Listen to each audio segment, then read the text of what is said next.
falava fatalo fatu le suafa manumalo Yesu Kiriso ere nei a fiafi e talitonu ia moni lava upo le pese ia Yehova lo tanto whanau ta inga ia te ia o ia lo ia ili suau ia e whaapeo na whaasusu ina ia tanto la mepa ina ia momu pea awana i pei o le au tau pou lea sa whaapeo na o e whaatalitali le whatoa whaiawa aina umala tu la tu suau ai fa peo na vea fo nei a fiafi e toi utu ina ai lau fanu suau ia awa fo i lau savalinga fa le nganga ia fio mai Yesu o lo mumu pe lo vola fa le nganga o lo e on fire pe mo ia ma o lo e na lue pe mo ia le tu nei a fiafi le fo o mo nei a no tato toi fe lo ai ia ile tato wa ha onga tu spa ia fa talo fa tua ia te auto umalava au na le tua ia ma so o se tafole la langi o mafuta mai ai fa talo fa tu so fa manu malo Yesu Kiriso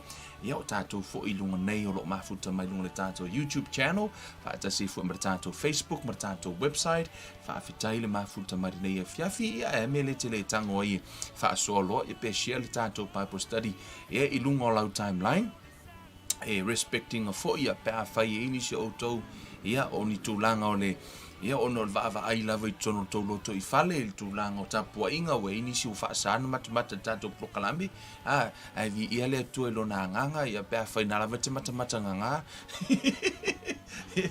ia le tu olo e mo ile upole hola Amen. Ia rei fiafi o so o tātou mta upu alu nei vai aso no fo mafo fauleli. And by the way, fa talo fatum fa aftai tu fo ia tātou pa anga le tātou Kevin Life Ministry na o tātou tina mātua ia o fa piolo o au fo ina mai o lātou soifua e tatalo e mre tātou plokalame talo fo i fa unga le atua ia me se fo i o pui nga le ali fa tase i fo i malana upu ia alu male mana o la Paulo yo tau fo mai tala Paulo i le ekalesi Efeso yo to talo atu mo ia ina ia mafai ona fa moi la o to talo ia mala usa ili ma talo i le atua ia o mai le upu e fanga i na ilu tātou wola fa le nganga ia le fa aftai to i fo i tātou pa anga a fai fo e sia ina tātou plokalame o stasio pa anga tātou plokalame le ngata fo i lea o i la to lo fa peona so mai tono tātou ministry pe lulu mai tono tātou ngaluenga nei fa afitai a fai fo i te mana e vea o i mapa anga ale Kevin Life Ministry e te lulu ai pe te avea fo os fa manuanga il plokalame nei tātou Bible Study ia asia silunga tātou kevinlifeministry.org o lo iaile stasio vaenga ia e fa peona e you can put through your donation o le lava se me tu e le tua a would fa tau na wa ina tawana wina a would fa tawana wina ia lo loto e fai ai se mea ia e fai ai le fa tua a e fai i le tua a e le fai don't worry ia le tua amen ia fa peona ola le upo le tua i lo loto le ia fia tatu talo le tona mātou ta mavi ia la ua fio fa aftai le nei fiafi o mātou o mai malau whanau mātou sauni e whalongolongo i lau upu ta mā le tua a iei se loto ua vai le nei fiafi ia wha maalusia o se anganga ta mā ua tau mamau ia eto e apa tuai ta mā la ua fio o i fo i se isi ta mā ua leiloa ia fa peona a vele upu le nei fiafi ta mā e wha maalusia ai o ia se isi fo i ta mā ua o fa peona a vai le fa tutua mar savalinga fa le nganga le nei vai tau tama to e fa malosi lau upu le nei fiafi ma to e fa manatu ia te imato la o fio ma le mana i lau upu tamanga lue mai lo wanganga so soani mai o e tamai lo nei tangata mai le fa linga mai le upu moni ia te o le upu le ola e fa peona feta lai la o fio ia e na tia le tangata fa fo i le viinga i la o fio moli mau lo wanganga pa ia nei fiafi lau fanau ia luma le mana le upu ona le soafa o Yesu Keriso o le mavala aua tuai nei. Amene ma amene ma amene. Mi ele tua nei a fiafi. O le fiafi le nei. O le a o talanoa i se mata upu o faulu talaina whapea. Aua le suia le auro i le otaota. Don't replace gold for dross. O le otaota po le dross le o le me au e afo o le mele mafu i ona susunu le ia le auro ina ia mafai ona ave esea mai ia mo le palapala ia po le otaota le o le a il tato wola fa le nganga wa ye nei a me tu langa wa ye ia tali tonunga i ona po nei o le fia file nei te mana tu ai le aso na mau e mo so to lua e na lu so to lua le failanga si akil fa mai ya e o lok boek e ko fo me fo mai fo le omi ia le tour ting no fo mai a ti ngana e fa mai la ia o mi era le fo mai aki nga no fa mai ia fa pe ngar ngia fi ma tatu no le la o mi angi sio vai ngo tatu aki nga lo fa mai amen aki nga lo no winga i lo ai o le mea kongwa nga lai mana o mia lea o lai mana o mia se me fai ai tu se ila le taimi le upo le atua e le taimi o mia se ki nga aki nga fai mai amen hallelujah ia ai si o la tu mua ia peole a foi fa malama mo vai ngalia mo ila to ele malama ia ile na tu ro fo nga duenga le tua ia mar fa tino ino nga duenga le tua tonu fo tu sia ma ai foi ale lua Timoteo rona mta upofa ele la popo ia Paulo na ave o tu si muni ale Paulo le tanto nunga le au su o tu si muni ale Paulo na ia tu sia ai ele i maliu no nge ese le tāua fo o politono nei tusi al tusi dena ave Paulo no na tali Timoteo o Timoteo o le faife au ia po le tangata fo ina te awa o ina le upu. Au te manao ia te o ia e loa le fautuanga ale a Paulo le apostolo Paulo na avilo na tali i wha leanganga. O te tangola utu o iau i. Ile ta iala na au mai ele a o onga ale apostolo. Mo mātou faife au ia ma tangata la unga ina le upu. Fai mai. Ole nei o te matuafa i atu ia te o ilu mo le atua ma le alii o Yesu Keriso o le na te whaamasino ina o e ola a toa mai e uoti pe a o ilona whaali mai ma lona malo. Fo ma ia e tala i atu le upu ia e whaamalosi o na aso e taunga le muai mo na aso e le taunga le muai. Ia e whaatonu atu ia e a oa i atu ia e a poa i atu male ono sai uma a toa male a o atu. Amene.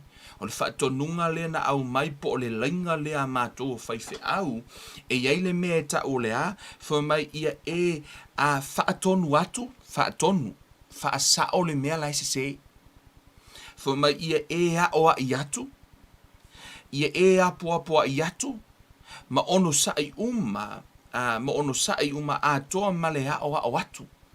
O le mātou job description lea po le mātou vaenga le na mai e le atua e whai. Le au mai e i le mātou pito la au ma le mea e le tau na ona wha malosi atu. Ai wha atonu atu i le upo le atua le mea lai whai mei le upo le atua. Amen. Ho mai la ia. A wae o mai ona po la tau te le mawhawhai ai ona talia o le mata upo e ola ai ai tusa mao la tau lava tu ina nau, la tau te whaapoto ai a o mo i la tau ina ua wheu o la tau talinga. La tau te liliu ese fo i o la tau talinga ile upu moni, ai liliu watu i tala o le vavau. A o oe Kevin, ia e whaauta i mea umalava, ia e ono sai me tinga ai, ia e whailinga luenga a le fola le tala le lei, ia e matua whaai uina lau whaiva, a wā o au wa whaamalingi na neilo utoto, ua lata o na po o te aluai, ua o tau le taua le lei, ua hi o ia te hao le tau sinionga, ua o ta ofi i le upo le whaatua, o le nei, e te wina mo au le pale o le ami o tonu, e fo ina mai ia te au i lea lava aso i le li i le whaamasino ami o tonu, e le ngata fo ia te au a o i lato umalava, o e fia i lona whaali mai. Amene. Ia, e iaita ngata e le fia whaalongo i se a o onga e tinga, ia po o se a o inga po se whaatonunga, ia po o se a po inga. Ia ngisi e whai mai te uwha pian mawhau wa iaita ngata religious mind fo ilele. E ilo lato wha mai, oia la e sa oi whai mai, hey, why don't you do me a favor? Just change the channel. Amen. Sweet.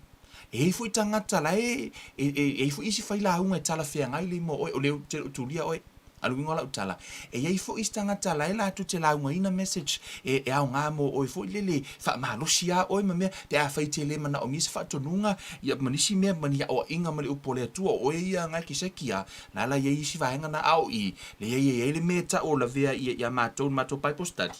Amene. E iei le mea ta o le a o ai o le a o le wha atonu ono o le mea lea na tō fia aita ita e le atua mātou whaife au. Amen. E whaira mātou. O kamala ia whaamsingo i ngai mākou. Ia. O la whiawhira nei. Le la o omi fo ia ti ngā. A ki ngā lo whai mai. Amen. Fo mai a o longa ki ngā omi a. A ki ngā lo whai mai. Amen. Ua tātou iai nei le vai tau le o langa. Ma le soifuanga wa tau nu ele tusi lea. Ok, loa ngai karikongo lau tala le whai atu. Toa tele tangata o te loa ana lotu Yesu i kokongo se loku posta tonunga. Hapeo kokongo kou lokunga ia Yesu.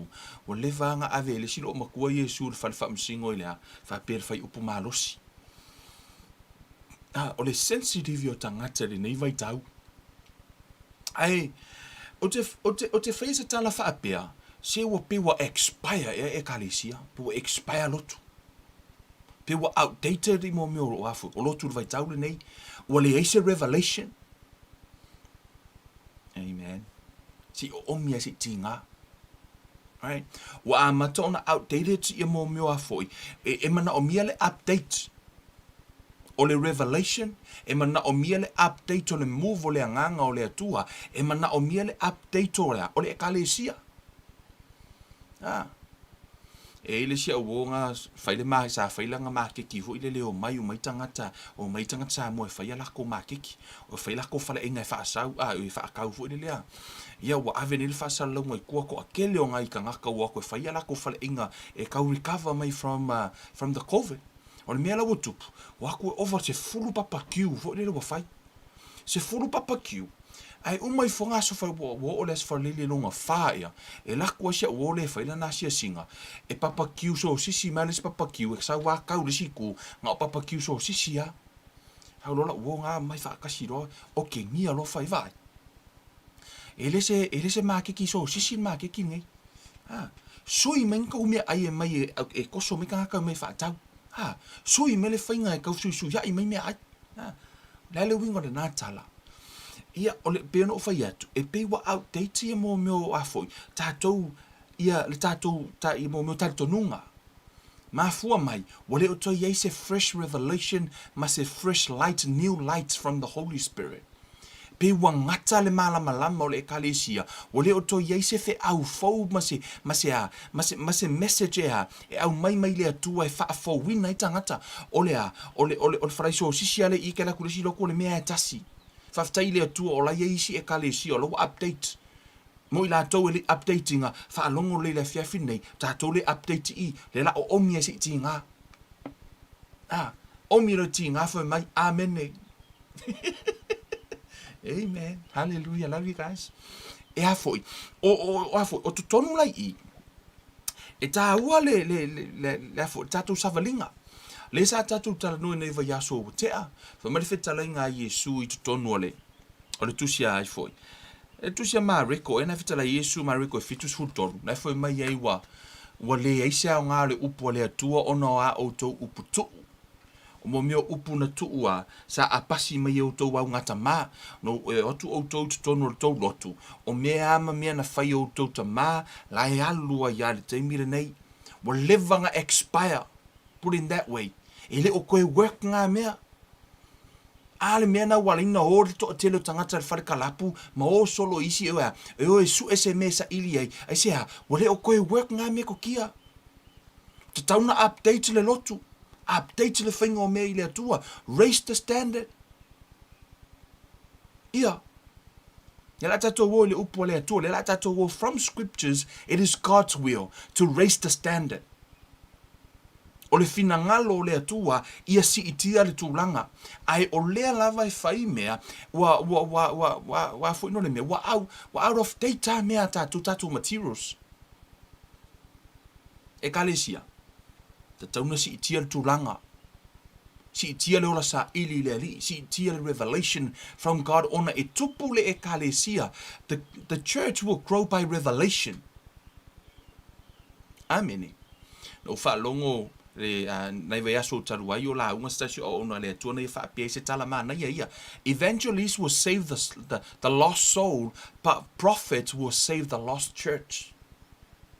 Fa pia o fai e vangalia la te lavia ia le nganga o le iloa a o profeta la te lavia ia le ekalesia le iloa kele yo le ekalesia le iloa le o fa tala o le afoi. You know, let God ya tala noa le atua I lo fina ngalo le nei a fiafi. Amen. Au tātou wa o inala na upu. Ona, I tutonu o le tusia, a matayo. Amen. Hallelujah. A tonu te uto whapia, e sia Kevin mai isi ka ngaka.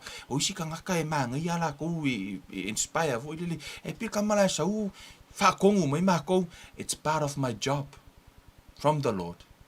Amen. Whaatonu atu, hao o atu, mao I atu I le upua le atua. Amene, whaamasino a leo le atua ia te au, i le aso te tua whaamasino, nai whai mai lunga paulo le amatanga, whai mai o le atua na te whaamasino ino e ola atua me woti. One day, o te tua i luma o le atua, whaamasino ina i au, na whailau ngā luenga no whai atuai, e whaamasino ina la au le whi au le au mai i a Timoteo. Amene. Hallelujah. E te tonu le tusi a Mātaio,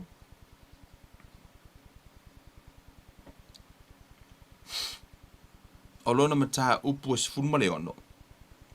Whai upu es fulma le fitu whaatune. Let's pick up from verse 13. For mai umaliu atu Yesu le lau ele o Kaisarea, o Kaisareia, Filipo. Ona fesiri atuai lea o ia i ona soo, o whape atu, pese ale upo tangata ia te au le atali i o le tangata po ai. Ona la tō whai mai ai lea, o le upu a isi o oe o Ioane le Papatiso, a o isi, o Elia, a o isi, o Jeremia, po o se tasi o le au perfeta. Ona fetalai atu lea o ia te ila tau, a o tau, pese a la o tau upu ia te au, po o ai. Ona tali mai ai leo Simona Peteru whaapea mai, o oe o le keriso, o le alo le atua soifua. Ona tali atu ai leo Yesu ia whaapea atu ia te ia. Amu ia oe Simona Paiona, awa e le se tangata na ia whaali atu ia te oe, a o lo uta maa oe le langi. Whamedwha upas sumal valu. O te whai atu ne iau ia te oe, o Peteru oe, o te ati ia e fo i lau e ka le sia i lungo le nei papa, le papa o ke riso, e le mawhaia fo i e whai to au se oli o na manu malo iai. There is no way o le e ka le sia le tala noa Yesu, le na whaavai Yesu, whama Yesu, there's no way e malo, e le whai to malo i se oli. Whamai le whetalainga Yesu i whamai, e le mawhaia fo i e whai to au se oli o na manu malo iai. O te avatu fo i a te oe ki o le malo le langi, o se mea fo i te fusifusia i le lalo langi, e fusifusia fo i lea i le langi, o se mea fo i te tala i le lalo langi, e te talaina fo i lea i le langi. O lea lana tala noa Yesu i, matango Yesu au mai e le ato le e kalesia lea, o le e kalesia lea, e le kokolo le e kalesia lea i le fili. E le to i lalo le e kalesia lea i le fili. O le e kalesia lea, na matua i longa na ave Yesu ma wha manino ya Peteru, e le mawhai e se ori le e kalesia lea. Se i tātou tāngo whiloa la le teimi nei e vaer kako e kalesia lea i le teimi nei.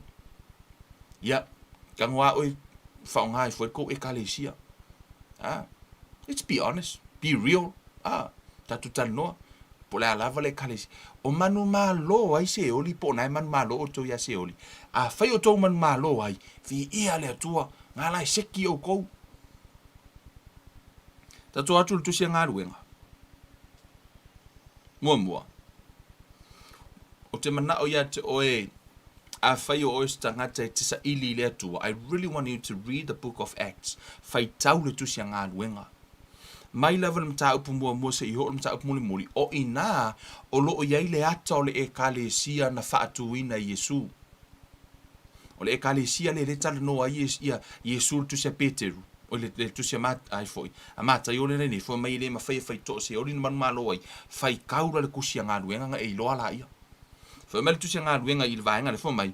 Ai maua e outou le mana pe a fio i fo le nganga pa ia i lunga ia te outou. E whai fo i outou mamoli mau ia te au Jerusalema, mai uta ia umalava, ma Samaria, e o lava i tulu inga o le lalo langi. Fo mai e alua e le nganga pa ia i lunga e te outou. E whai fo i outou mamoli mau o le nganga pa ia, fo mai Yesu, e moli mau o ia i mea na whaalongo mai e ia te ia. Ono o le nganga pa ia o ia o le moli mau. E le mawhai na utala no, e le siaso e le mawhai ona e alu e te moli mau e au noma le nganga pa ia. E te mana o mia le nganga pa ia. A whai o tangata na e te lua ngaro rue ma le nganga pa ia. Let me give you te tango e whai loa tu ia te oe winga o le nganga pa ia ma le e kalesia.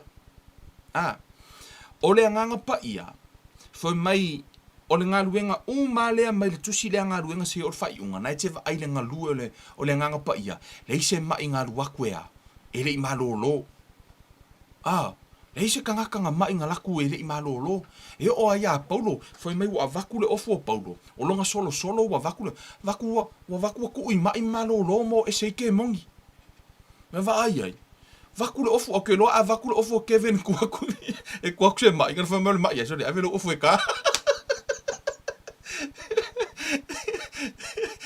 e ka nga va ko fa mele mai ngala kiringa mai le ka ngol ofua le ngola utala le lai tala noa I le nganga pa ia le I male mana o le nganga pa ia fai tau tu sanga luenga ia o le ekalesia le na ele malo e afoi ele fai inai e afo ele man malo e fai to se o to for tu sia Isaia amen o le nganga pa ia Isaia lo numa ta upu e 5 iwa. Foi mai fai pasfuma iwa. Foi mai e pau mai si sifo la tau te matatau I le suafo Yehova, e pau mai fo I le mea lua e aile la, e matatau I la tau I lona mamalu. A o mai e pei se vai tafe le uaita mai, fa longo fo le tau o le fasimea le, foi mai, a o mai e peise vai tafe le uaita mai, ona faatuina lea o se tanga vai e te e atu ia te ia e le anganga o le atua. Mana ia whapiritania ona atala noa tanga vai e tala noa le standard po le si itia le la sanga. For me whapiritania, so shall they fear the name of the Lord from the west and his glory from the rising of the sun. When the enemy comes in like a flood, the Spirit of the Lord will lift up a standard against him. Amen. The Spirit of the Lord will raise the standard against him. E si itia ele anganga pa ia le tūlanga, e si itia pe a, fa mai a saule o ita mai e pe o le whiri, waiva ai le sau o le wha ama i le sau o le teimine. So now, e tatau ona si itia ele anganga pa ia le a, e le tau e kalesia ma tatonunga, tatau na si itia le tūlanga o le upu a le atua, le ngalua le anganga pa ia in a higher level. Tatau na update I lunga atu le sau o le whiri. Amen. Pe no fai atu. I le taimile nei, wa out of date ia materials a le kalesia. O lea ua launga pe ua, na ole vai aso lente nei na weekend, a Monday thing, na walua ile si, na fo ino le mea, na fetalai a ile atua ia te au alae, o lau ki whaangoka. Iwe, ngau ki whaangoka ai. And then I heard the Spirit of the Lord say something to me for my tele tangata.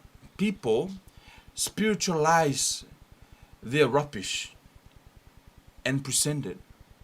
E pe ole upo le atua o spiritualize ia mo meo fo ino le mea. Wa tele ni tangofi tangata, let me explain this way. Tele tangata walato spiritualizing mo meo mo meo aikia ale lalolangi. Lela umatatu watu tonfa mtatala tu vaingale because it's too deep to explain some of the things for ilele. Ona fo ino le mea a o ina e tango sause ngoi. Amen. O le ngoi a o ina sau e le sau le ngoi e sau fo ilele fo lingo o se ngoi. Pe sau ngoi e tau mai. E sau e pe o tangata le ami o tonu. E a fo no le me finga ta yo na e loa. So I le tau mawhai wha matatala atu vaenga nei, e nofo nei ma eva ai. O le finga ta ia na eva ai ona waiai le persona le po ile mawhau ia te tātou, o kangaka o le atua. Tangata o le li o le mako, mele no whai atu ai, kau I raise isi religious mind fo ilele, ai tātou focus le upo le atua. Amen. Se e tau mosina fresh and new revelation from the Lord. Amen. This is for your sake. E mo oi. Amen. O ila le tal noai, e si itia e le atua, pe si itia e le anganga pa ia le tūlanga. Au o tele tangata, aso la o lau ke, o la o te whingaruinga fo ilele ave kuria. Ina ila New Zealand.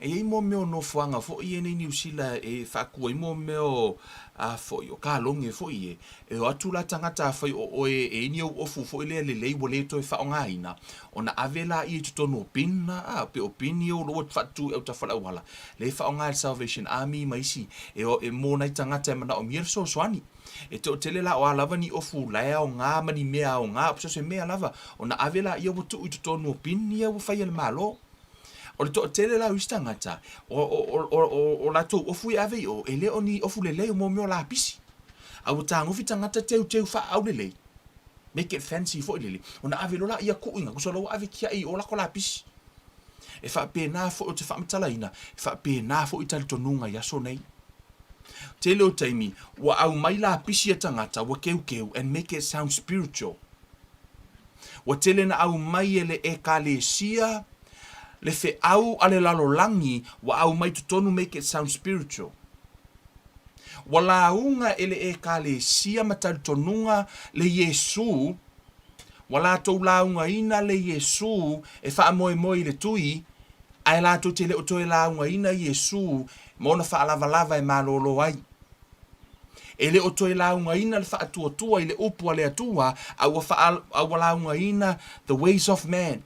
They make those ways sound spiritual. This is from God. Or fina ngalo leo le atua. They lower the standard of the word of God. Wala to au mai I lalo le upo le atua. E o fa atasi lalo I. Wa agree, they settle for less. Tato atu tusia. Hallelujah.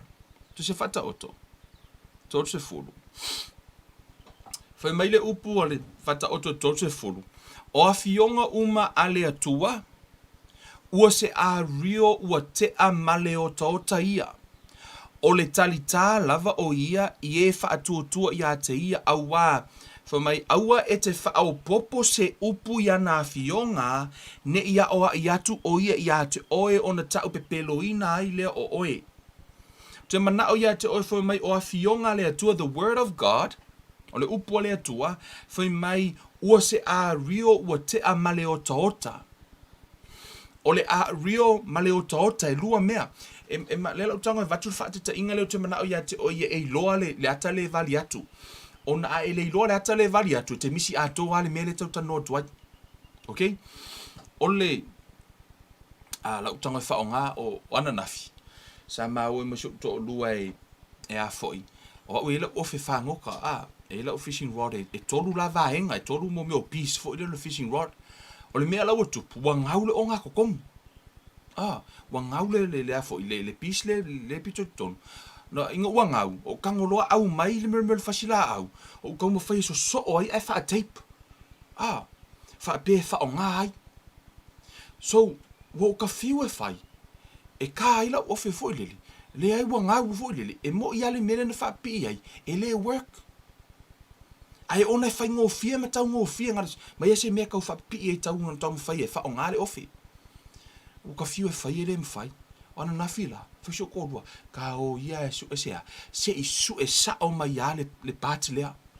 Au mai sa o a le pāti lea ma na o mia. E oka mai se I mai wha pi e wha o ngāre ofi.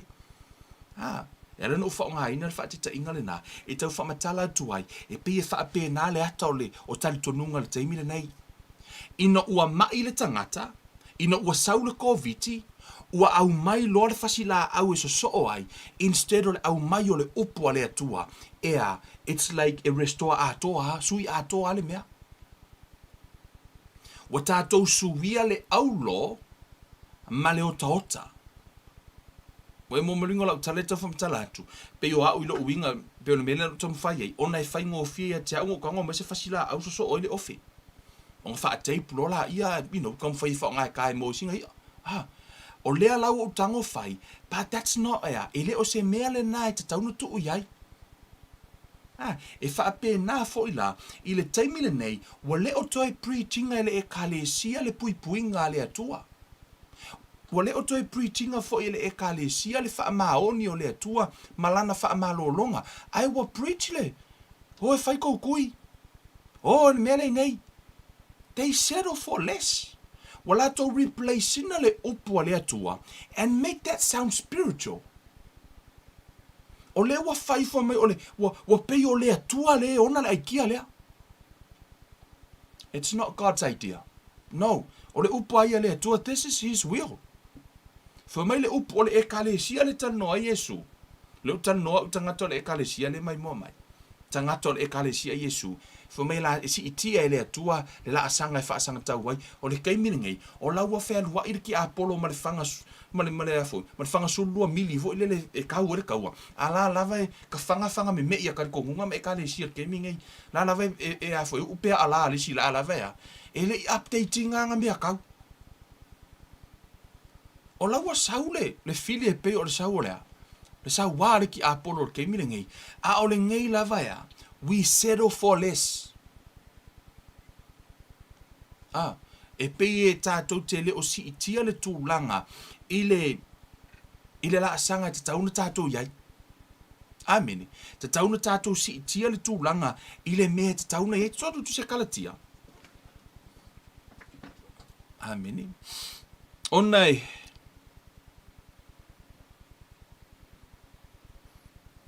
Galatia ron ta upu mua. Let's pick up from verse 6. For mai ua o wofo. Ina ua whaapeo na vave liliu e se ina o outou i le na wala awina outou i le alofa tu no ke riso. Ai whaasanga i le tala le lei e ese. E le se tasi tala le lei fo i lea. A o isi tangata ua whaatua tu vale ia te outou ma fia whaaliliu e se ina le tala le lei a ke riso. Ai peitai. E ui lava ina tala i ina i mātou, po o se angelu, mai le langi, ia te outou, se tala le lei, e ese i lea na tala ina atuai e i mātou, ia te outou, ia ana tema ia. Pei o na mātou mua i whai atu, o te toe whai atu ai nei foi, a whai e tala ina atu e se isi ia te outou se tala le lei, e ese i lea na outa i lea na outou talia, ia anatema ia whaalua na whai e le apostolo le tala lea, ona e mamafa i le apostolo le tala lea, o le ese o le isi tala le lei. E iai le tala le lei a ia o le upu o le atua, o lana whaamalolonga, o lana puipuinga, o le tala le lei le na ia ke riso. Amen. O le tala le lei le na ia ke riso. Ai ai fo ilis tala le lei. E sound le lei. Ai ese ma le tala le lei a ke riso. O le tala le lei la lei i le tū lea. Wa au mai le tangata le tala lea. Wa tuu i tua le pule laa. Ma make it sounds o le atua e ona le mea lea. Ai wa le la unga ina le upu le atua. Ma le wha amalo longa ma le puipuinga le atua. Fa ma le tala le tuspa ia. Fa afefena la tau fa atua pe a fai e le i fa alongo iai. E tā ua i le ekalesia le teimi nei. This is a really good time for us to preach faith. Amene. O le teimi pito i sili le nei. Ona tā ua te tau lona tātou. Ma kua la unga le whaatua. Amene. O le teimi le nei. Wai le mawhai ona whaatua tangata. I le atua. Pe a whai lātou te le whaalongo i le au le whaatua. A whai o lena. Ia, vesu le te nei, o ka whaalongo, fo ile le tele o mautala i nei, ia, walu i lunga cases ese. Ia, ma ua whaatupu fefe fo i tangata i le afo. I le afo i mataha upu, te sotu mua tu se Roma. Roma lona mataha upu se fulu. Amen. Tātou whai tau mele whai upu se fulu male wha. Wha mele upu tuspa ia. O le vaenga le te tauna si itia i le ekalesia, the church. A whai o le ekalesia ia. E ese mai le ekalesia le whamai Yesu, whamai a saule e ita mai si itia i le atua, le anganga o le atua, le tūlanga, raise the standard against him, e whaasanga tau iai. Tu se te tauna na sili atu le malosi o le ekalesia i mea tutupu le olanga nei. Ono le ekalesia le pule male mana, le upu o le atua. Whamele upa tuspa ia ole nei, pe whaapewhia ona lātou wala au atu I le ua lātou le whaatua iai. Le lau tango whai atu tala lea. A whai ia, pe lau au msia o maftanga na whataitai. A whai o lau Auro Bible Fellowship le mātou maftanga le ua saunile whaamai. Whamaila ia, ole nei, pe whaapewhia ona lātou wala au atu I le lātou te le whaatua iai. Whaapewhia na o ia lau maftanga wala au I le atua pe a whai ia. A foi. Whaapewhia na lātou whaatua I le lātou te le uiloa. Whamaila I o le sifisine tua. Pe whaapewhia fo ona lātou whaatua I le ua lātou le whaalongo atu I ai. Whawhianga whakua lau mawhukanga pe a whai lako kere I whaalongo ai whaamalolo ma Iesu. Lako kere I whaalongo ai e pui Iesu. Lako kere I whaalongo au mangmalo Iesu. Lako kere I whaalongo lava e whai aku ia Kevin ia lātou o whai tutoa. O se ori ele malo le kalesia le li. Lātou te le I whaalongo ai le pule ma le mana mai ke riso. Whawhiana lātou a whaatua pe a whai ele I whaalongo iai. A lai whaalongo mai o e whai koukui. O e whai koukui. O le whalemai. O le mele ngai. Ai tu le upo le atua. Whawhewhea lana tali tonu, ma whaatua tangata o loo whaapeo o na o whawhangaina o lātou wanganga, pe a whai e whaalongo mai, e le ma whai e loo atua o na whaamalo I lātou. Wa au mai le poto le lalolangi make sound spiritual. Whai mai la ia, pe whaapewhea fo na lātou whaalongo atu, pe a le ai se isi e tāla I atu. Whaafewhea nei loa e lau mafutanga, le atua malona mana whaamalolo, pe a whai o te leta ua iai. E pui o e Iesu. E iei le manuia ia ke riso. E iei le ola e whaavavau. Whaafewhea ono lātou a, pe a whai la, le isi singa whai iai na whai iai. O le fesili, le apostolo Paulo I. Whamaila ia, pe whaapewhia fo I ona lātou tāla I atu, pe a whai ua le awina atu I lātou. Te tauna iei se awina tau iai. Whamaila isi whesili, pe ona tūsia, e matango fia na wao lātou vai o e au mai le tala le lei le manuia, o e au mai le tala I mea le lei, whaalongo le tala lei tua I fo mai, ai le I usi tai lātou umalava I le tala le lei, sa au le lei na tala, a wā ua whaapea mai I Isaia, lea li ie, o ai ea ua tali tonu I la mātou upo tau longo atu. To ai tihiti atangata o le whaalongo, lātou te tali tonu ai. To ai tihitia, whamila ia ole nei, e tupu le whaatua I le tau longo atu, o le tau longo atu foi I le awhionga a le atua. Amen. Ua fesu iai, a o nei, o se whaate ta inga o le talale no whai atu, a ua le fesu ia le aulo, le upua le atua, ma le otaota. Ke loa, se aso ke ua ngau se vai o kou lau. E masani a tātou I sa mua fo I le e ngau lo le vai o le lau.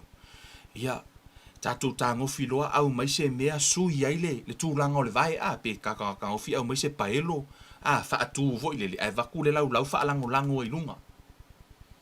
Is that the same as the, e tutusal paelo ma le vai?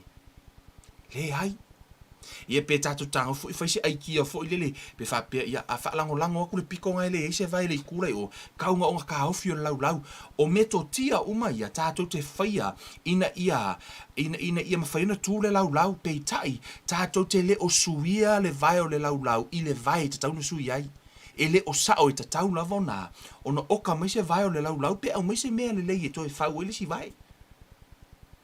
O tātou la mara tātou wola whaaleanganga, o tātou whesuia ia le upua le atua ma le poto le lalolangi, o tātou whesuia ia le mana o le upua le atua ma mea le lalolangi le nei, o tātou au mai alo mea le lalolangi, tātou angofi loa au mai whai e pei o le tali le nā le atua, and yet, o le ka akia kuspa ia wa umana au mai e le atua lana upu, foi mai a saule o le anga, e si itia e le atua le tūlanga e whaasanga tau ia te ia.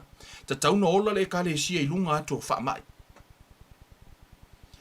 Ai whaafea fo ilana ola le ka le sia I lunga ko whaamai, pe a whai e le o launga ina le mana o le atua malana upu.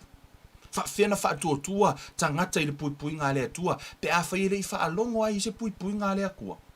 Pau le mea lai whaalongo ai, o ngu mera o kakawhioki, o le mea la kupu le ai re koe travel, le whaalele pe a whai rei whai rau kui, o le a whai an mea ngei, o mea i o whaamaungianga ngei ke maua kou kupen mea ngei, a whainga le pauanga o mea whaalongo ai, what about faith?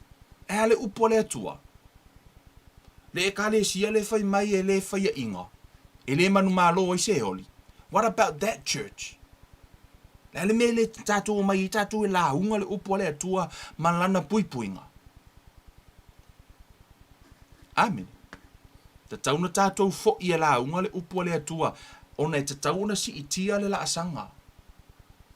Si itia le la asanga o le upo le atua. Toto atu i tua le tusia whata o tolea. Ua tele le pepelo. Ua la unga ina le nei vai tau. Whamalitala le upo e fitu. O mea e lua ua o ole atua i a te oe. O te whaafiti mai, e te whaafiti mai ai i a te au manu o te le ioti. O mea nei e lua, wha mai. O mea whaatau waa. O mea whaatau waa. Ma upu pepelo. Ia whaamamau ia i a te au. Aua e te tuu mai i a te au le mativa. Po o le mau oa. Ia e whawhanga mai i a te au ini mea e ai e te tau mau. Ina ne i o matua mau, ina ne i o matua maa ona o whaafiti lea. Ma o whaapea o ai ea Jehova. Ina ne i o mativa foi, ma o ngaoi. Ma o tu tau fuaina le suafa o lo wali. Ma tango fia ia. O le teimi le nei. I believe in the prosperity ma le manuia o le atua. Ai wa iai fo i le te o tele, wala tau la unga ina le mata upu le whaatau manuia o le atua. In a selfish way, wala tau la unga ina i le manuia i le tino. Manguia fo i lele makua manguia. Fo i lele i mo mio tupe. Manuia wha le tino, laua ma fau wha le tino. O le manaia i o le upu le au mai i. Whamai a. O mea whaatau waa umama le pepelo, ia wha mamau ia i a te au. Aua e te tuu mai i a te au le mativa. Lono winga, e le o mana orea e mativa. E te le mativa. Fui mai fui la ia, po o le mau oa. Aua fui nei tele ni mea, nei te ua e wha maurunga. Ma ngalo ia te oe le atua. Ma ngai e mga ongos kama leo, o le kusia vai ngalo whata o toa. Fui mai, ma o nga oi, ma o tau fuaina le suafolo wali. The Bible says he will supply all of our needs. E fully supply la. O le tātou wola i lo langa le nei. Tātou te ola fully supply.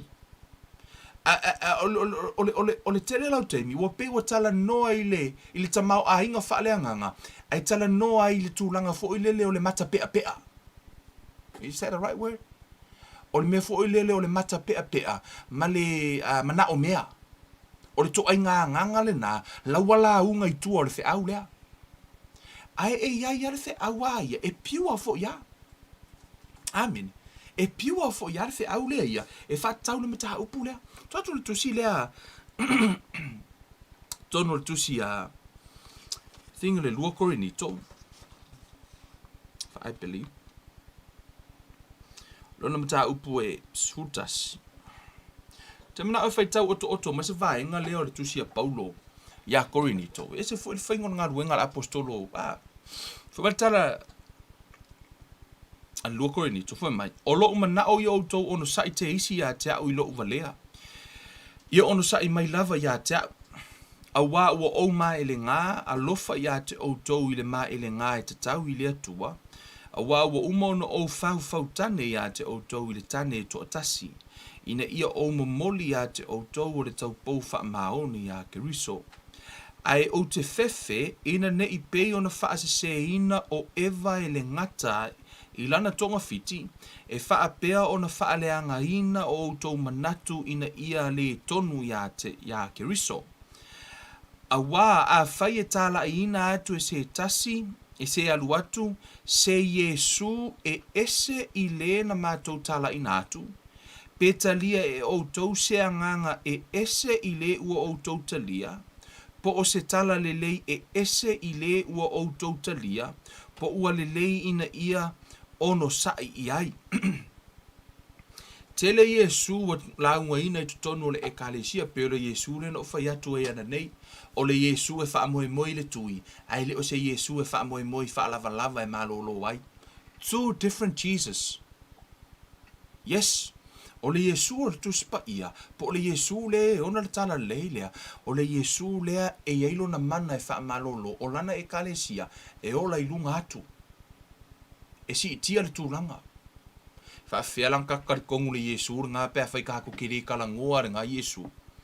Pau le Yesu le kako ke whaalongo ai, o le Yesu e oe, o le Yesu e kilo maka i niusu ma mea lai kukupu. O le Yesu e alulunga le koko mau alunga, pēr alulunga le kau pengsingi. O le Yesu e alulunga le e mai e kua mai e lea. E pero to ngā Yesu le nā lele mawhau tangata. O na au mai lola ia, ua whesui ia i le otaota, ma le Yesu mo ia. Amen. E whainga tā ia a lewa vaea le leile vaenga lea. O na e fōlinga mai tatu whaitau i. Se i tatu whaasolo i me e loa ai. O le sauar ki Apollo.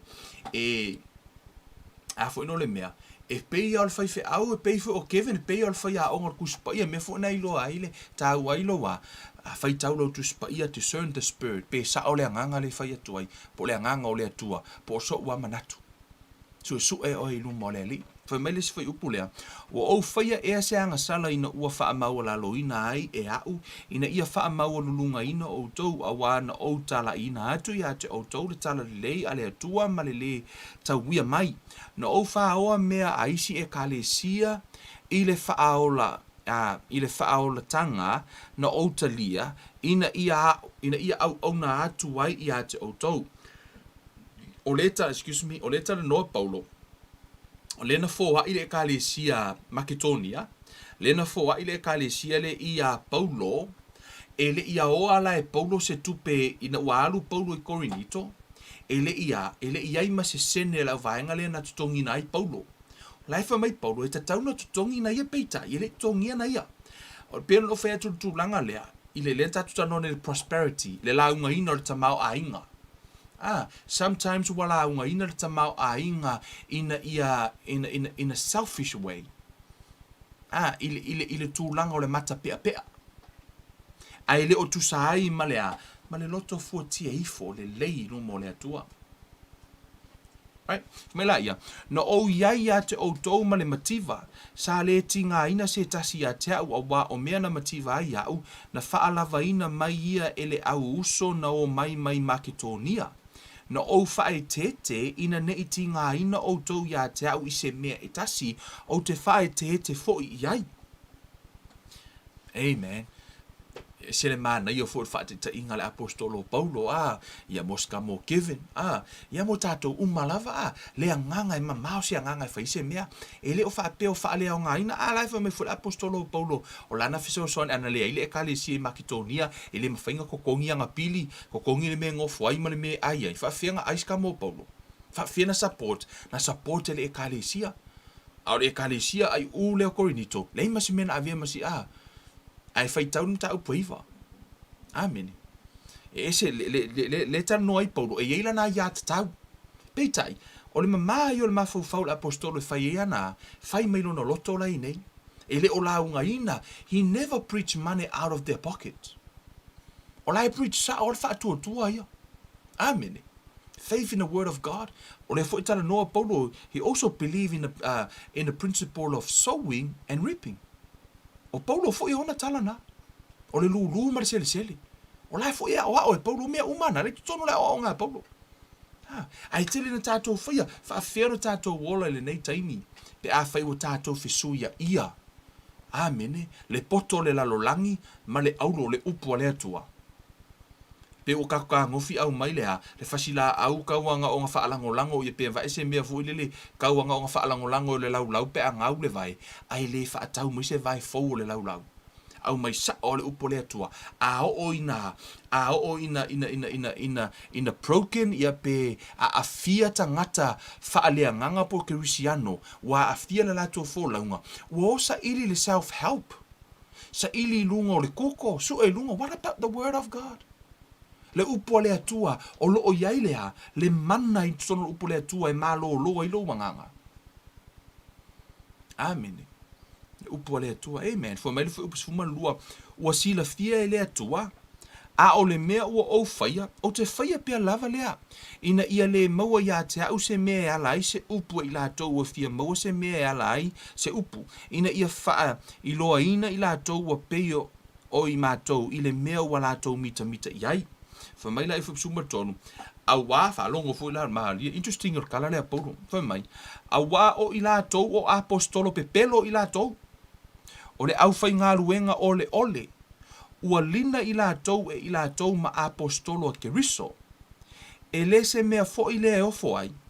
A wā o satani, lava. Ua li ua o ia e ia ma a ngelu o le mā lama lama. Ia atonu. E ilo tatonunga. O tua pule la ali taimi nei. Mo kerenga la unga ki Apollo. Na wala unga yar ki Apollo kongo farisa. Na mo kwa ila unga yar ke mingei lai. Ia. Ile ko ila unga se upo le tua. E kele anga manga ia fa longo longo kele o isi la unga. Ele e uma le ia le sila unga nga opoka ama me malie. Le se upo le tua. Mana tua fo tala Paulo le na fai a Timoteo. Ia e fa atonu atu. Ia e a oha i atu. Le upo le tua, it's part of our job description. Pule ala o peke le fia fia ai. Pe te le fia fia ai. Ai onga o le upo le tua. Amen. Fai mai. Fai mai le upu lea. Fai mai awa o satani lava. Ua li ua o ia e ia ma a ngelu le malama lama. O le le e sidi akunga malama lama le ki Apollo. Ile kuspa ia ngai lo o Kevin. Malama lama ki Apollo. Ongo Kevin. Fako a ola Kevin kalakua ngafi. O ki Apollo. Nga fai ale nga ola le mai ale amakanga nga fai ele akua. I don't know pole ale omi ku aku.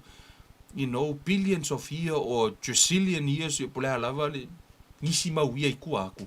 Le umi tanu na ola le ti Apollo. Malama lama le ti Apollo le upo le atua. Sau fo i quote le upo le atua ya Yesu. Malama lama le yai.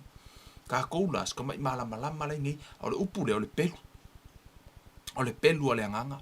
Le o tātou tu la fo ia le pelu o le anganga. Au fai lava le tātou malosi. Ma le poto tangata. O na au mai lola i o le poto tangata. E fai mai le tala le tuspa ia. O le manatu o le tangata. O le mea whaatau va alea. Fai mai le tuspa ia o le manatu o le tangata.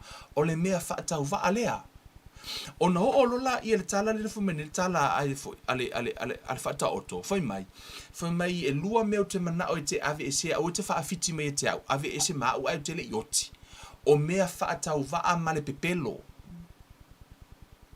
amen o le mea fata o va amale pepelo foi mai e ave ese me ya ma foi mai o le manatu o tangata o mea fata o va aia lona winga o le alava se mea se manatu se tangata o mea whaatau waa o le upu ale atua o le aulo lea o le aulo lea ai ai la le pepelo la ui tutono le upu ale atua the most effective lies in the world always come with the truth o le pepelo pito i sili ona to atele tangata ya afia ai o le pepelo e o mai whaatasi ma le mea moni te loa a e alu le bank. Va pe te o e alu le bank ke alu e. O ke o se falo loa ke alu fa ka. Ele ma fai ona esa ava vale ko ma fa pepa le. E la kwa fai le la wa le fa valer fa ka o loa. Le la wa le ave fa pepa le. Vai fa pepa le. E fo ringo se fai o los fu ka la fa pepa le. Ai la kula o fa ka mo sa fa susu vo le le so o fang susu le kalo mai le kalo fa ka mo fang susu le susu vo le fa ir ki ya e ko ha mai foi le la sa vale ko malau fa pepa le e lo ko mai vai le o le fa vale le kai ai lo ele o se lo fu ka la me le ai ke la ko malau fa pepa e pa me mo e pe ke o me mai o fa ka o ai se e tasi alva ai tanga tai loa e le o se tupe le me le o le fasi pepa o le ale mea ngoi e fai ma le tangata u fa se fai e alu print le mea lea, alu print le leia ia fōlinga o lea, o le luas futa la, print le leia le spiko ia peo luas fuka la, print mo le spiko ia fai ia tutusa le lei, aua ne iloa. O ngā lulu la ia, tō tere la tangata o atua, sawa lako pepero malako whaavale aisea, o na laia vatu, tutusa le lei, fōlinga tutusa le lei, lei mase ese esenga. Whaape nā fo ila ti Apollo, o le launga ki Apollo kua pule la, pe ia le launga Yesu. Kukusa le lei, le aima se ese esenga. Kukusa le lei ia, quotes my scripture. Tutusa le lei, pauala ese esenga, ese anganga lai tua. O le si anganga e mana o mea, o le si anganga e mana o le anganga. Ese anganga lai motivatai, pe ese anganga lai nei, ai tutusa le lei, whaape nā fo ila ti Apollo, wala aunga le lei launga ki Apollo. Ai a sau fo mai, ale fo mai tala apostoloi. Le fo mai manino le fo mai a, fo mai ele ofo ai. Fo mai, a wā o ila tau apostolo pepero ila tau, ole au whai ngā ruenga, ole, ua lina ila tau, ma apostolo Keriso, ele se mea fo ilea e ofo ai. A wā o sātani lava, ua liua o ia ma angelu o le malama. Ele fo angelu e pia mai, ele loa pongi angelu le malama po angelu le pongi sa, ele o angelu uma fo o mai angelu mai le tua. Ale o ki Apollo e fo ia pia ngai angelu mal. Mena e taua, stay with the word. Ai le upo le tua. Lima ka inga wai o mai ko inga ke mingi le merkara apostolo Paulo e Timoteo la to te au mai ia wa wa fe u la ko karinga o le ko fi fa longo se o inga o le ko fi fa longo lo pole akua ai ma ngai le self motivate message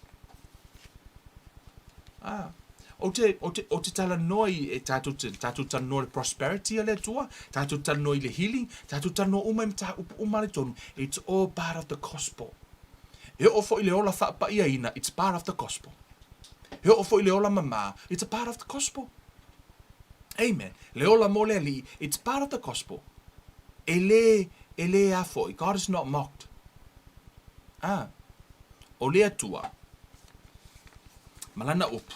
Fumertala tu spa ia e peo lea. O le a rio wa te a male o tohota e piu ale upo lea tua. Piu e mama. E mama le upo lea tua. Ai ua sui tu langa le upo le atua i le otaota. Whaatita inga ia no o avatua na nei.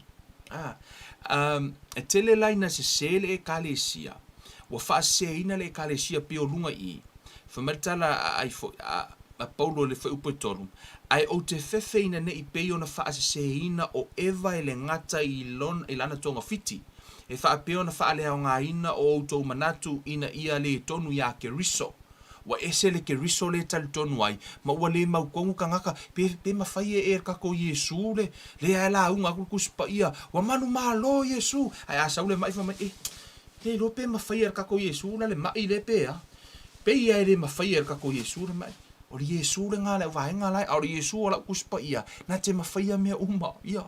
Wa manu maloa ia i mea uma, wa ia tutongia mea uma, na te whaamangalo ina a tātou wanga sala uma, ma whaamalo ina o tātou mai a toa uma, o le Yesu le nāre tuspa ia. Wa le mautonu la tangata le tuspa ia, o na wa iei le tala whaapea, se whaonga le poko, e lua poto la le tuspa ia, o le poto whaalaulangi, ma le poto whaalea tua. O le poto whaate moni, ma le poto mai lea tua. Fea la poto na whame whaonga. Worldly wisdom or godly wisdom. O no le godly wisdom, e put word, e hafoi. Whaatua tua i le upua lea tua. O na muli la i le inga lea nganga o lea tua. Faith comes by hearing. Rena tātou whai tau nei. Whaafewhea na whaatua tua, pe a whai i le ise se tāra i tuai. Whaafenga whaakua i le la tu te le whaalongo ai. Whawhena e whaatua i le whaamalolonga lea tua, pe a whai ke le i whaalongo ai ma whai e Yesu whaamalolo e. Whawhena i se me taritonu ai. Lau whaamalosi, pe ono whai atu, e toa tele nisi o au nā lea tua, le mai mua ma le whea while nei, tele whai whi au, whaaloalongia le tātou tūlanga, ma le tātou aunanga. But it's time to update. O le taimi wa tauna si i tia le tūlanga, la unga le upua lea tua. Wala unga tatauna tātou fo ia i le upu a le atua, si i tia le tūlanga peo na whai mai a saule o le anga e pei o le a, e pei o le vaitafi, ona si i tia le atua le tūlanga e whaasanga tau ai, ai ar keimingei, saule enemi e pei o se vaitafi, a ua mai le e kalesia sa mita i lalo. Yes, ua mai le e kalesia sa mita i lalo.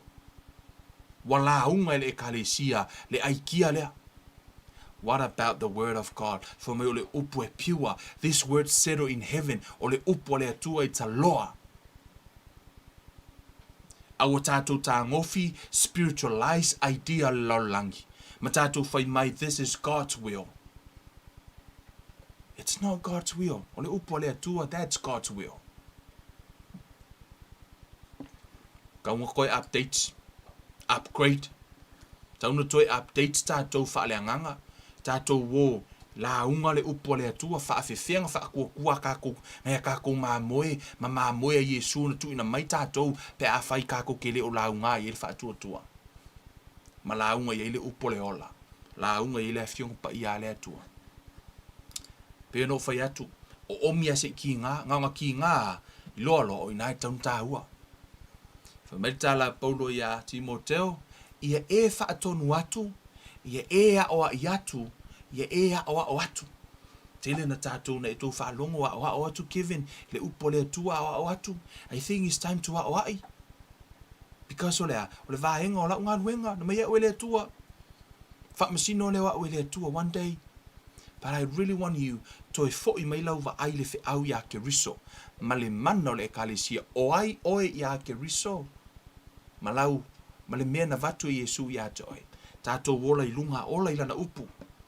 Kei Lord kei minge wa kaunga sava vali ka kou, update ka kou le si la asanga maa wa lunga. Tātou te sava vali I whaaleanganga. Amen. Tātou wola I le ola whaatuatua. Tātou wola whaalango lango I le atua. Sui le tātou sava vali ma le atua. O mea uma sa vali. O mea uma whaalango lango I le atua. Tātou whaamoe moe I lana upu, whaalango lango I lana upu. O le ale whaasino manga wa watu I le atua ia te oe. Savali ai. Ia e savali ai, whaatua iai, ma whaalango iai. E le tele o, toi tasi lau tala e fia whai atu. You know, te whaamalo sia, I always encourage us I le upu le atua, read your word. Whai tau lau upu, awe tad tono no whai atu ai, tad tono no na e whai tau ia oi tono le upu le atua. Ai tau o se mea, le tono le upu e leo ngā tusa ma le mea no whai atu ai. Awe te whaia, wait until you see another light.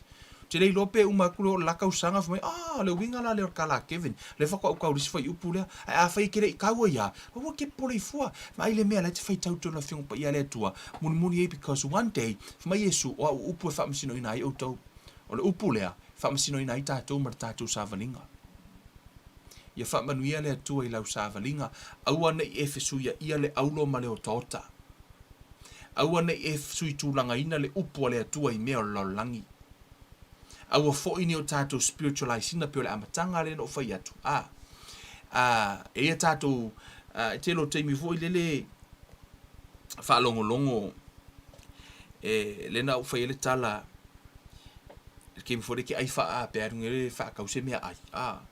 Pe wha tau mai se mea fo'i le ale alava se apa mea ai te au mai. O la ese uma mo meo ingredients lana whai ele mea ai le na. O isi mea ai e whai mai ia e fia le fat. E fia le e pole alava ia mo meo ingredients fa ile mea ai e fa pasenge mai fo ile le e fa pe na fo la pe fia le suka ia pe fia cups mea umare tu tonu le e ta umi pasene fa pe na fo la unga fa le nganga e le telo taimi e o te lo fa pasene la unga inga taimi nei kasi fo upu kuspa ia pe ngar kasi pasenge o le kele o isi vaenga o mo me opinion o isi mea o le worldly wisdom o isi mea o le self help o isi mea uma o le mo me experience ai kasi ale upu ale atua ngar kasi se foi upu o isi mea uma o kala kuu ia o momongo koe kong I whaonga se ile taimi o le atua o isi keimi o poka ai ale upu ale atua wha te le tato whai tau le upu ale atua amene wha manuia le atua ia te oi pe no whai atu le amatanga wha mele fo mai nai no o mawa te vai ati ngā lo whai mai o omi ala ia se ki ngā e le mea wha pēnā, o te iloa le te mea te langona i le tīnga, te iloa i ngā e tāua, e ila le vaenga tāua na e mafua ai, ona e langona le tīna, ona e ile mea na e fia ta o te le atua ia te oe, tu si i tia lo tūlanga, aua le fisuia ia le aulo, le upua le atua, e mamā, malea, otaota, mea o laulangi, manatu o tangata, whamatala tuspa ia, o mea whaatau waa, ia e iloa, le upua le atua. Awa nei fas se ina i oi peo ke la unga aku pe la unga aku sesi, stay with the word. If it's not in the Bible, o te pole ai, whamanuia le tua ia te oi le tua mātou tamā, whamanuia i lau whanau i lātou e na whaalongolongo i lau upu le nei a fiafi, a veo se upu e tō matauina i o mātou tangata, whawhia na whaatua lau whanau pe a whai mātou te le, tau longolongo i ai tamā. Tamā whaamanuia i au auna o loo lahunga ina lau upu i lātou o he o mā whaalongolongo mai nei a fiafi, toi whaamanatu i a te i lātou. E iai la lātou pito la au o lea o a i ma whaatonu, tamā i le upu moni mai la ua fio, i iai le matau i o lātou loto e whai ai le ngā ruenga, e au auna i a te oilo mātou. Tua tamā fio soani mai oilo nei tangata, fio soani fo i tamā i a te i mātou uma, ia nofo lau upu, ia ola le fatu i o mātou loto, ia aua tauna ona ola, a ia fua mai, ina ia vi ia i la ua fio whaamanuia oi tamā ona suafa o Yesu Keriso, o le mawala au tuai nei. Amene, amene. Ia le tua, whamanuia le tua ia te autou, ia le ainga pele ia Keriso, tātou toi whailoai, ia i se aso mua le astofi, toi so ino tātou wa onga tuspa. Ia mor temi nei, whaaftaile mafuta mai, share aturoa tātou prokalame, mo ina tau whatoa mafuta mai, share lunga lau timeline, e wase tasi o lau ainga, i po seisi foi o fia maua leola, e whaapeona o ina le upo le tua, ono swafo Yesu, Kevin o Luiva nei, lofa tele mo autou, whaasoi fua ia.